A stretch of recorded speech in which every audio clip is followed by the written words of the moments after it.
I'm Tricia Grant. I'm the Community Engagement Manager and Mentor for Amira. And I'm Cheri Kreider, the Director of Outreach and Mentoring. We're thrilled that you could all join us today as we talk a little bit more about survivor mentorship and what that looks like in our residential and outreach programs. And so Tricia, why do you think that survivor mentorship is important? I felt like survivor mentorship is so important because it took me 16 years to even realize that there was a name for what happened to me and that it wasn't my fault. I don't want any other survivor to have to go through that gap of time of not being able to be on their healing journey and be able to know that there are other people who will understand what they're walking through to some degree and that there's support and that they're not alone. Fabulous. I kind of look at survivor mentorship as not so much empowering a survivor as it is guiding her on her journey of recovery. A lot of times survivors don't know what they want to do or how they can go about doing it. And as survivor mentors, we've had the experience of reinventing ourselves after the trauma, and we can show them lots of different ways to get to the places they want to be. And so, Tricia, what I like about your mentorship style is that it's very different from mine. Can you talk a little bit about your style of mentoring? Yeah, for sure. I think Cheri and I collaborate so well together on mentoring because we do have very different styles and our personalities are very different. Our healing journeys have been very different, and that's okay. It's supposed to be different. It's supposed to look different for each of us.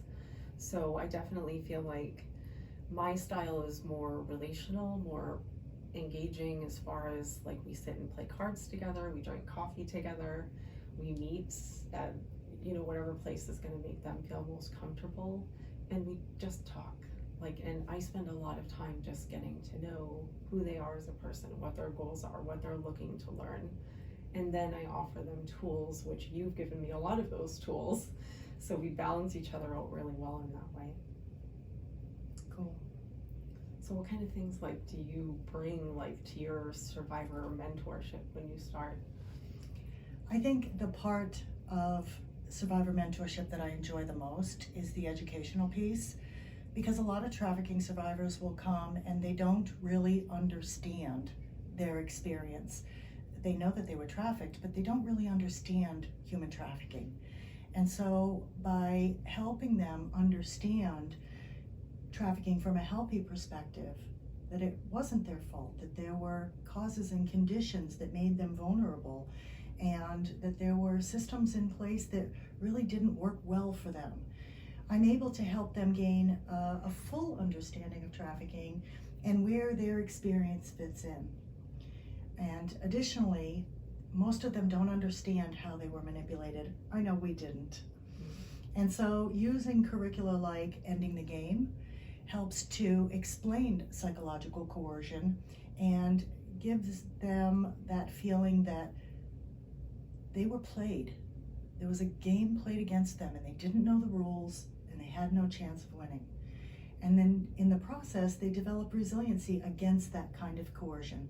So they leave that 10-week group feeling like, I will never fall prey to that kind of manipulation again. And that's a very freeing experience. The other program that I really like a lot is Boot Camp for the Brain, written by Rachel Grant. Boot Camp for the Brain is a 30-day program where the women learn about their brain and how their brain was basically injured by the trauma that they sustained. In these 30 days, they receive an email every day that gives them tools to learn about how the brain is neuroplastic and it can change and it can grow. Coupled with things like Brain Tap, which is the EMDR kit, helps their brain to actually heal from the injury that trauma produced.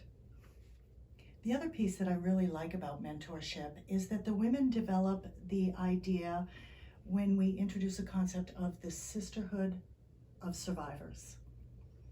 They realize that they're not alone in their trauma, that there are survivors all over the country and the world that are doing the same kind of recovery that they are.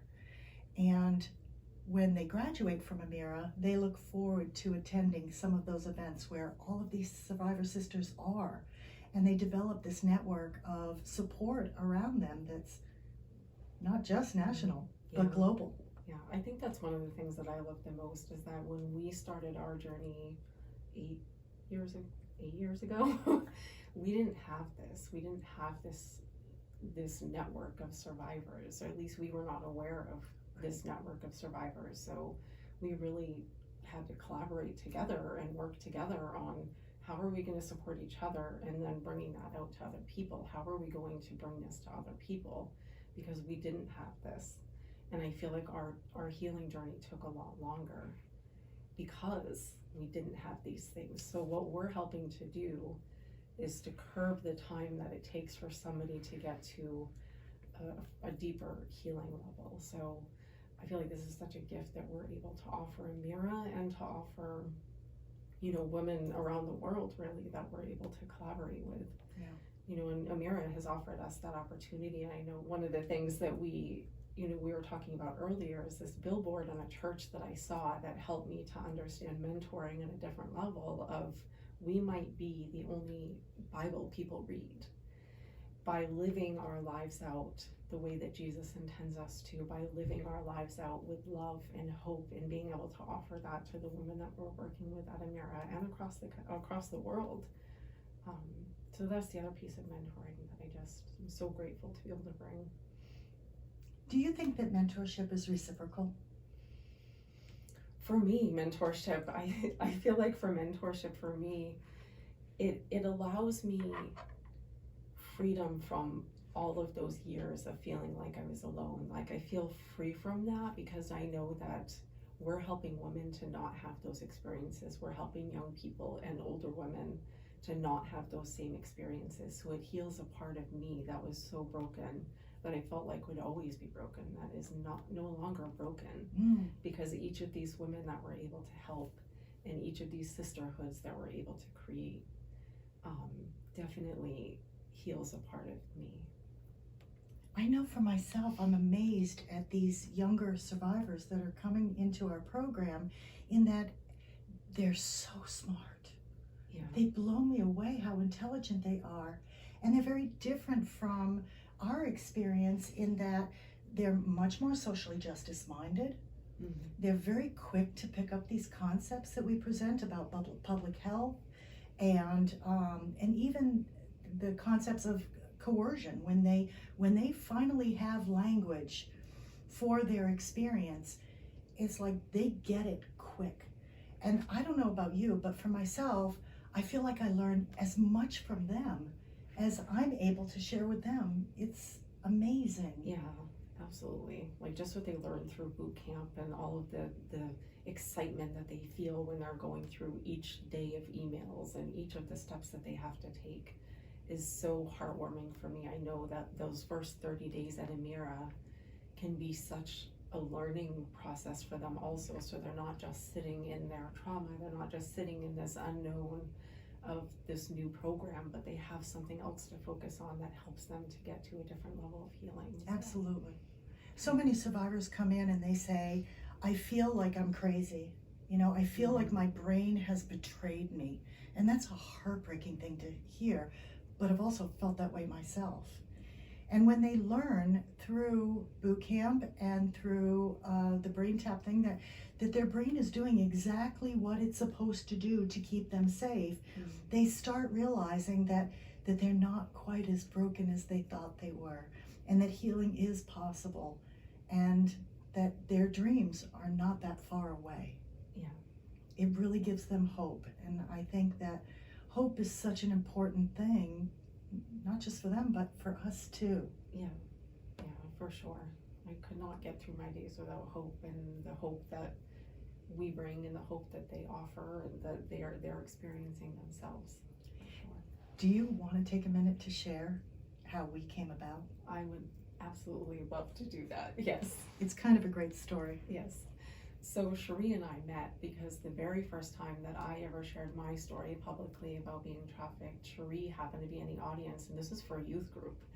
but Cheri just happened to be there, and she had been even longer in that bondage of silence than I had been. And I'll let Cheri take it from there. That was an important day. And as Tricia, Tricia came alongside me and started guiding me on how to get connected. Because after 37 years of silence, I wanted to tell my story. I wanted to impact this problem. I wanted to end it. And so it was your guidance and guidance from survivors all around New England that came around me and supported me in how to get connected. And one of the first connections they made for me was Amira. And Amira has provided me the platform to be able to tell my story, develop my skills, grow as a survivor leader, and encourage me to do things that I never dreamed I could do. And so I'm very, very grateful that we started out as one survivor guiding another. And we coined the phrase Lighthouse. I was the beacon of hope to Tricia to let her know that her story was powerful and that it could help other women. And I've had that same experience myself numerous times where I talk about my experience and there's somebody in the audience that comes to me afterwards and says, that happened to me too. And so as survivors do this, they form what we call a chain of lighthouses, beacons of hope that speak to the next generation. And so we know that the women in our program, many of them have aspirations to become, legislators and policymakers, and they want to work for the FBI. I mean, this is create curriculum, work in homes, and do mentoring, all this stuff. They do. They want to continue those beacons of hope that seems to exist amongst us. That's the dynamic that happens. Thank you so much for joining us for this conversation.